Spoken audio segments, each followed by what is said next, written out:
Hello guys, आज हम ornamental gardening के बारे में पढ़ेंगे। ऑर्नामेंटल गार्डनिंग दो तरह की होती है, तो प्राइवेट गार्डनिंग निजी, एक और पब्लिक गार्डनिंग गार्डन है सरकारी। उद्यान की शैलियाँ दो होती है, एक तो औपचारिक शैली और एक अनौपचारिक शैली। औपचारिक शैली में होता है संमितता पाई जाती है और जैमितता होती है। इसके औपचारिक शैली के प्रकार है मुगल गार्डन, बाबर द्वारा बनाया गया था। इसकी विशेषता बारादरी, बहता हुआ पानी, टेरेसेज, फुव्वारे, ऊंची सुरक्षा दीवार होती है, अंतिम सिरे पर भवन बना होता है। अब इसके उदाहरण है वृंदावन गार्डन, जो कि मैसूर कर्नाटक में औपचारिक शैली का सबसे बड़ा उदाहरण है। ये एक हो गया राष्ट्रपति भवन गार्डन, इसे अमृत उद्यान भी बोलते हैं। यह नई दिल्ली में, इसकी डिज़ाइन एडविन ल्यूटिन्स ने तैयार की थी। शालीमार गार्डन श्रीनगर में है, जम्मू कश्मीर में। मुगल गार्डन न्यू दिल्ली में है। ताज महल गार्डन आगरा में। पिंजौर गार्डन हरियाणा में। पर्शियन गार्डन चार बाग नई दिल्ली में है। फ्रेंच गार्डन ली नेचर, इसका डिज़ाइनर आर्किटेक्ट बोलते हैं डिज़ाइनर को। अमेरिकन गार्डन हो गया, इटालियन गार्डन हो गया। दूसरी है अनौपचारिक शैली, इनफॉर्मल स्टाइल, प्रकृति का छोटा रूप, नेचर इन मिनिएचर, प्रकृति के समान इसमें दृश्य होते हैं, असमीमता होती है। इसके उदाहरण जापानीज गार्डन, प्रो के मोरी ने दिया था, स्वर्ग की अवधारणा बताया इसको। इसमें टेढ़े मेढ़े रास्ते हो गए, सूखे लैंडस्केप हो गए, पत्थरों के समूह हो गए, नदियाँ होती हैं, झरने, छोटी पहाड़ियाँ, लकड़ी के पुल बने होते हैं। गार्डन लैंटेन्स गार्डन पेगोडे भी हैं।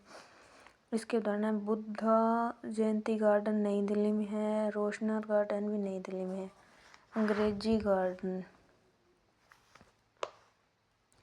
लॉन, हरियाली, मतलब उद्यान का दृश्य, हर्बेशियस बॉर्डर, इसका जनक है विलियम रॉबिन्सन। रोकरी होती है चाइनीज़ गार्डन में, चाइनीज़ गार्डन हो गया। और स्वतंत्र शैली में सबसे नई शैली है औपचारिक व अनौपचारिक दोनों का मिश्रण होता है इसमें। जैसे अनौपचारिक और औपचारिक में जैसे गार्डन होते हैं वैसे इनमें होते हैं। और जंगली शैली इसकी पिता है William Robinson. Highland park New York US में बना है। अदर गार्डन हो गए लाल बाग बेंगलुरु कर्नाटक में। फ्लोरल क्लोकिंग हैदराबाद निर्मित है। Doctor Jahangir Hussain rose garden Chandigarh में है। मंडोर गार्डन जोधपुर में। रॉक गार्डन ये भी चंडीगढ़ में है।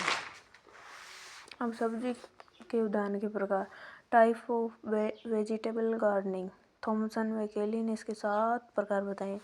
किचन गार्डन सबसे प्राचीन विधि है, गृह वाटिका बोलते हैं जिसे 250 मीटर स्क्वायर इसका क्षेत्रफल होता है। 5 से 6 सदस्यों के लिए होती है। घर पर बनाते हैं। संघन बागवानी इंटरनेट मार्केट गार्डनिंग, संघन बागवानी the most intensive method of vegetable gardening, बाजार शहर से 20 से 25 किलोमीटर दूर होती है। ट्रक गार्डनिंग, बाजार से दूर यानी ट्रक के अंदर फसलों को ऐसे लगाया जाता है इसमें। The most intensive method of vegetable gardening, 1 या 2 फसलों को उगाया जाता है, आलू प्याज और लहसुन।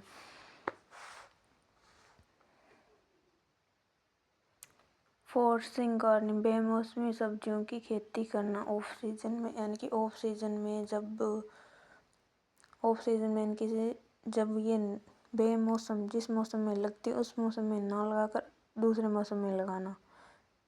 ऑफ सीजन में इसकी बुआई या इसको उगाया जाता है, फोर्सिंग गार्डनिंग कहलाती है। बीज उत्पादन गार्डनिंग सबसे वैज्ञानिक विधि है। फ्लोटिंग गार्डनिंग, तैरते हुए सब्जियों के उद्यान है। डल झील श्रीनगर जम्मू कश्मीर में है। एक वर्षीय मौसमी फूल, एनुअल फ्लावर्स के बारे में पढ़ते हैं। वर्षा ऋतु, बुआई करते हैं अप्रैल मई में। पौध प्रतिरोपण होता है इसका जून जुलाई में।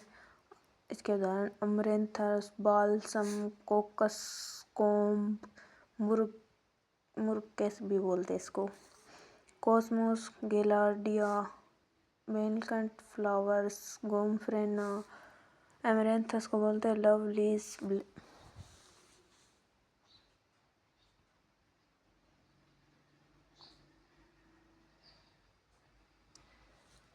ग्रीष्म ऋतु स्योविंग दिसंबर, इसकी बुआई की जाती है दिसंबर जनवरी, पौध प्रतिरोपण फरवरी मार्च में। जीनिया, यूथ एंड एज, कोचिया हो गया, पोर्चुलिका, बिच्छू बेल भी बोलते हैं, टिथोनिया, सूरजमुखी हो गया, इन सबको ग्रीष्म ऋतु में लगाया जाता है। सर्द ऋतु में यानी विंटर सीजन में लगाते हैं। एंट्रीनम, इसे डॉग फ्लावर बोलते हैं, aster, chrysanthemum, carnation, calendula, sweet pea, sweet William, sweet sultan, petunia, pansy, king of annual flower भी बोलते हैं इसको। इनकी बुआई होती है सितंबर अक्टूबर में, फिर इनका पौध प्रतिरोपण करते हैं अक्टूबर नवंबर में। ओके, थैंक यू गाइस, मिलते हैं अगले पार्ट में।